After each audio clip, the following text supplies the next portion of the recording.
നമസ്കാരം. മലയാളി വാർത്തയിലേക്ക് സ്വാഗതം. മുൻപ് കൊലപാതകത്തിന് ശേഷം തെളിവ് നശിപ്പിക്കുവാനോ ഒളിവിൽ പോകാനോ പ്രതികൾ ശ്രമിച്ചിരുന്നെങ്കിൽ ഇപ്പോൾ കൃത്യം ചെയ്ത് നേരെ പോലീസിന് മുന്നിൽ കീഴടങ്ങുന്ന ശീലമാണുള്ളത്. ഇതിനു മുൻപ് കേരളത്തിൽ റിപ്പോർട്ട് ചെയ്യപ്പെട്ടിട്ടുള്ള പല കൊലപാതക കേസുകൾ എടുത്തു നോക്കിയാൽ തന്നെ നമുക്കത് കാണാനായിട്ട് സാധിക്കും.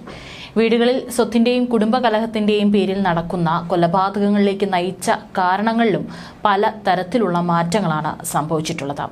പെട്ടെന്നുള്ള പ്രകോപനത്തിൽ രക്തബന്ധം മറന്ന് ജീവനെടുക്കാൻ തക്ക രീതിയിൽ യുവ മനസ്സ് മാറിയിരിക്കുന്നു എന്നുള്ളത് അത്യന്തം അപകടം നിറഞ്ഞ ഒരവസ്ഥയാണ്. ഏറ്റവും ഒടുവിലായിട്ട് വെഞ്ഞാറമൂട് നടന്ന കൂട്ടക്കൊലപാതകത്തിന്റെ നടുക്കത്തിലാണ് കേരളം. ഓരോ മണിക്കൂർ കഴിയും തോറും പല രീതിയിലുള്ള ദുരൂഹതകളാണ് പ്രതിയായിട്ടുള്ള അഫാനുമായി ബന്ധപ്പെട്ട് വരുന്നത്.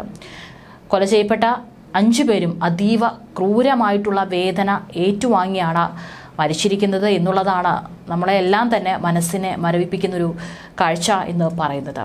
ഇതിൽ അഫാന്റെ പ്രണയിനിയാണ് ഫർസാന എന്ന് പറയുന്ന പെൺകുട്ടി. 23 വയസ്സ് മാത്രമാണ് പ്രായം. ഇപ്പോൾ ഈ ഒരു അഫാന്റെ കൊലപാതകം നടന്ന വീട്ടിൽ നിന്നുള്ള ഒരു ഫോട്ടോ പുറത്തു വന്നിട്ടുണ്ട്.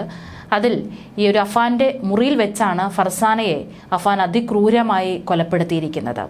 അതിൽ അഫാന്റെ ഒരു ഫോട്ടോയിലേക്ക്, ചിത്രത്തിലേക്ക്, ഫ്രെയിം ചെയ്തു വെച്ചിട്ടുള്ള ഒരു ഫോട്ടോയിലേക്ക് ഫർസാനയുടെ രക്തത്തുള്ളികൾ തെറിച്ചു വീണിട്ടുള്ള, അല്ലെങ്കിൽ ആ ചുമര് മുഴുവൻ തൻ്റെ പ്രണയിനിയുടെ, ഇന്നലെ വരെ അങ്ങോട്ടും ഇങ്ങോട്ടും ജീവന തുല്യം സ്നേഹിച്ച പ്രണയിനിയുടെ രക്തം തന്നെ തെറിച്ചിട്ടുള്ള ഒരു ഫോട്ടോ, അതിൻ്റെ ദൃശ്യങ്ങളാണ് ഇപ്പോൾ പുറത്തു വന്നിട്ടുള്ളത്. ഇങ്ങനെയാണ് ഇത്രയും നമ്മൾ ജീവൻ തുല്യം സ്നേഹിക്കുന്ന ഒരാളെ നമുക്ക് ഒരു ദേഷ്യത്തിൻ്റെ പുറത്ത്, പെട്ടെന്നുണ്ടാകുന്ന ഒരു പ്രകോപനത്തിൻ്റെ പുറത്ത്, അല്ലെങ്കിൽ മറ്റെന്തെങ്കിലും കാരണത്തിൻ്റെ പുറത്ത് എങ്ങനെയാണ് ഇത്രയും ക്രൂരമായി കൊല്ലാൻ സാധിക്കുക എന്നുള്ളത് നമുക്കിപ്പോഴും അറിയില്ല.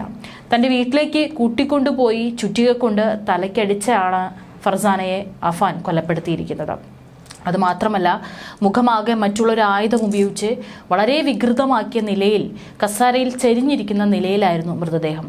മൃതദേഹത്തിന് പിന്നിലായുള്ള മേശയിലാണ് അഫാന്റെ ഈ ഒരു ഫ്രെയിം ചെയ്ത ചിത്രമുണ്ടായിരുന്നത്. അതിലേക്ക് ചുമലിലേക്കും ഫർസാനയുടെ രക്തത്തുള്ളികൾ തെറിച്ചു വീണ നിലയിലായിരുന്നു.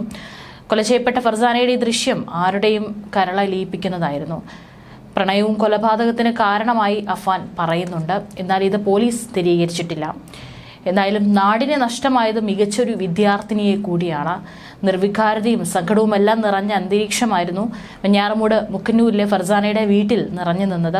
ഇന്നലെ വരെ തങ്ങൾക്കൊപ്പം ഉണ്ടായിരുന്ന മകൾ ഇനി ഈ ലോകത്തില്ലെന്ന യാഥാർത്ഥ്യം ഉൾക്കൊള്ളാൻ മാതാപിതാക്കൾക്കും സ്കൂൾ വിദ്യാർത്ഥിയായിട്ടുള്ള സഹോദരൻ അമലിനും ഇനിയുമായിട്ടില്ല. കരയാൻ പോലും ആകാത്ത അവസ്ഥയിലായിരുന്നു ഫർസാനയുടെ മാതാവ് ഷീജ.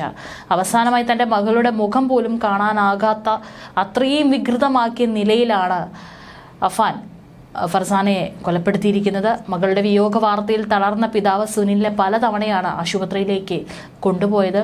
മുക്കന്നൂർ ജംഗ്ഷനിൽ നിന്ന് ഏകദേശം 1 കിലോമീറ്റർ അകലെയാണ് ഫർസാനയുടെ വീട്. ഗ്രാമീണ അന്തരീക്ഷമുള്ള പ്രദേശത്തെ പെൺകുട്ടിയെ അധികം ദൂരെയല്ലാതെ താമസിക്കുന്ന ഒരു 23-കാരൻ അതിക്രൂരമായി കൊലപ്പെടുത്തിയതിന്റെ ഞെട്ടലാണ് നാട്ടുകാരും. പഠിക്കാൻ അതിസമർത്ഥയായിരുന്നു ഫർസാന. മികച്ച മാർക്കോടെയാണ് 10ാം ക്ലാസ്സും +2 എല്ലാം തന്നെ വിജയിച്ചത്. നിലവിൽ അഞ്ചൽ സെന്റ് ജോൺസസ് കോളേജിൽ MSc കെമിസ്ട്രി 2ാം വർഷ വിദ്യാർത്ഥിനിയാണ്. അലുമിനിയം ഫാബ്രിക്കേഷൻ ജോലികളാണ് പിതാവ് സുനിലിനെ. ചിറയൻകീഴ് സ്വദേശിയാണ് ഇദ്ദേഹം. മാതാവ് വെഞ്ഞാറമൂട് തേമ്പാമൂട് സ്വദേശിനിയാണ്. കുറച്ചു വർഷങ്ങളായി കുടുംബം ഇവിടെ വസ്തു വാങ്ങി വീട് വെച്ച് താമസിക്കുകയാണ്. മകൾ പഠിച്ച് ജോലി നേടുകയും അതിലൂടെ കുടുംബത്തിന്റെ ഉയർച്ചയും സ്വപ്നം കണ്ടിരുന്നതാണ് കുടുംബം. തിങ്കളാഴ്ച ഉച്ചയോടെ വീടിന് സമീപം ട്യൂഷൻ എടുക്കാൻ പോകുന്നുവെന്ന് പറഞ്ഞാണ് ഫർസാന പുറപ്പെട്ടത്. എന്നാൽ വൈകിട്ട് മരണവാർത്തയാണ് കേട്ടത്. മരിച്ചത് തന്നെ മകളാകല്ലേ എന്ന സുനിലിന്റെ പ്രാർത്ഥന പക്ഷെ ഫലിച്ചില്ല. ട്യൂഷൻ എടുക്കാനെന്ന് പറഞ്ഞിറങ്ങിയ ഫർസാനയെ അഫാൻ കൂട്ടിക്കൊണ്ടുപോയതാണ് കരുതുന്നത്. ഫർസാന അഫാനും 10ാം ക്ലാസ് വരെ ഒരേ സ്കൂളിലാണ് പഠിച്ചിരുന്നത്. എന്നാൽ സ്കൂൾ സമയത്തോ അതിനുശേഷമോ ഇവർ തമ്മിൽ പ്രണയബന്ധം ഉണ്ടായിരുന്നതായി വീട്ടുകാർ അറിയില്ലായിരുന്നു. അഫാന്റെ ചില കൂട്ടുകാരും ബന്ധുക്കളും ഫർസാനയുടെ വീടിന് സമീപം താമസിച്ചിരുന്നു. ഇവിടെ ഇടയ്ക്കിടെ എത്താറുണ്ടായിരുന്ന ഇയാൾ അങ്ങനെയാകണം ഫർസാനയുമായി പരിചയം നിലനിർത്തിയതെന്നാണ് നാട്ടുകാർ പറയുന്നത്. മെഡിക്കൽ കോളേജ് ആശുപത്രിയിൽ പോസ്റ്റ്മോർട്ടത്തിന് ശേഷം ഉച്ചയ്ക്ക് 3 മണിയോടെയാണ് ഫർസാനയുടെ മൃതദേഹം വീട്ടിൽ കൊണ്ടുവന്നത്. അതുവരെ ആൾക്കാർ വന്നും പോയും ഇരുന്ന വീട്ടിലേക്ക് മൃതദേഹം കൊണ്ടുവന്നതോടെ ജനം ഒഴുകിയെത്തി.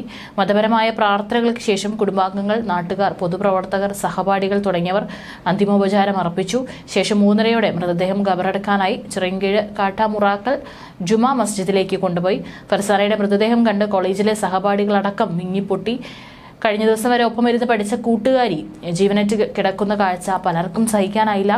ഫർസാനയെ കണ്ട് പുറത്തിറങ്ങിയ ശേഷവും പൊട്ടിക്കരഞ്ഞുകൊണ്ടാണ് പലരും ഇവിടം വിട്ടത്.